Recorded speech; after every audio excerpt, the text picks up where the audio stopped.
जय जय श्री राधे।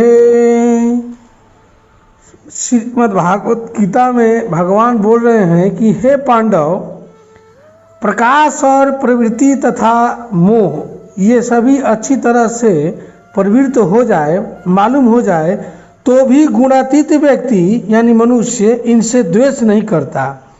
और ये यानी प्रकाश, प्रवृत्ति तथा मोह निवृत्त हो जाए तो भी इच्छा नहीं करता। अब जरा समझिए कि सत्वगुण से प्रकाश, रजोगुण से प्रवृत्ति और तमोगुण से मोह उत्पन्न होता है। तो इन तीनों के अच्छी तरह प्रवृत्त होने पर भी गुणातीत महापुरुष इनसे द्वेष नहीं करता और इनके निवृत्त होने पर भी इनकी इच्छा नहीं करता। अब प्रश्न यह है कि वृत्तियां क्यों उत्पन्न होती है। अब जरा समझिए, एक तो वृत्तियों का होना होता है और एक वृत्तियों को करना होता है। होने और करने में बड़ा अंतर है। होना स्वाभाविक होता है, कोई करता नहीं है, पर करना व्यक्तिगत होता है। संसार में जो होता है उसकी जिम्मेदारी हमारे ऊपर नहीं होती, पर जो हम करते हैं उसकी जिम्मेदारी हमारे ऊपर होती है। जरा विचार करिए, जिस शक्ति से संसार मात्र का संचालन होता है उसी शक्ति से हमारे शरीर, इंद्रियां, मन, बुद्धि जो कि संसार के ही अंश है का भी संचालन इन्हीं शक्तियों के द्वारा होता है। तो जब संसार में होने वाली क्रियाओं के गुण दोष हमें नहीं लगते, तब शरीर या शरीर आदि में होने वाले क्रियाओं के गुण दोष हमें कैसे लग सकते हैं। अब प्रश्न उठता है कि गुण दोष लगते कैसे हैं।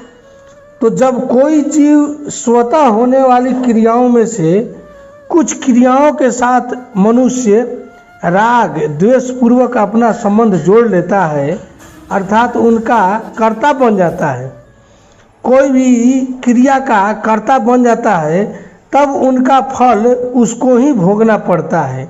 इसलिए अंतःकरण में सत्व, रज और तम इन तीनों गुणों में होने वाले अच्छी बुरी वृत्तियों से साधक को राग द्वेष नहीं करना चाहिए, अर्थात उनसे अपना संबंध नहीं जोड़ना चाहिए। देखना और दिखना ये दोनों में भी बड़ा फर्क है।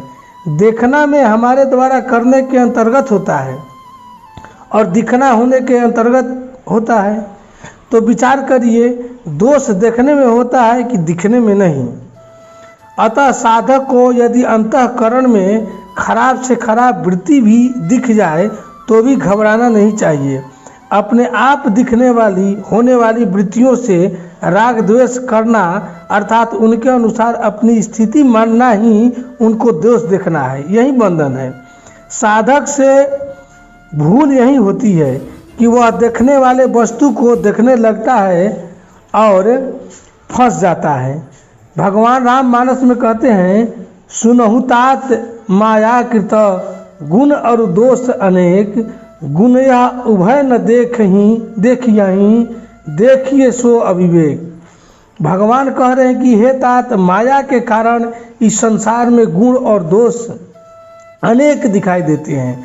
विवेकी पुरुष इन दोनों में सम रहते हैं और जो कोई भी इन दोष को देखने में रहते हैं वह अविवेकी हैं। इसलिए साधक को विचार करना चाहिए कि वृत्तियां तो उत्पन्न और नष्ट होने वाली है, पर स्वयं अपना स्वरूप सदा ज्यों का त्यों रहता है।